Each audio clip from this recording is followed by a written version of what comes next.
નમસ્કાર વિદ્યાર્થી મિત્રો, જીવનમાં સફળતા મેળવવી છે તો સમયનું બરાબર મેનેજમેન્ટ કરો.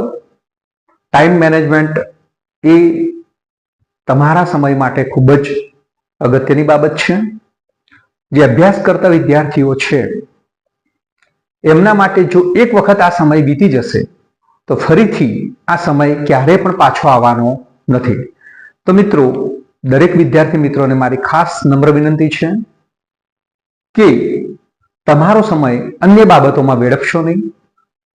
ટેલિવિઝન, મોબાઈલ, રીલ્સ જોવી, વિડીયો ગેમ્સ રમવી, આ બધું જો તમે અત્યારે કરશો અને અભ્યાસ નહીં કરો તો તમારો ગોલ ક્યારેય પણ સિદ્ધ થશે નહીં.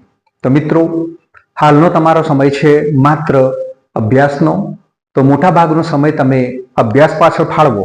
તો આજે તમે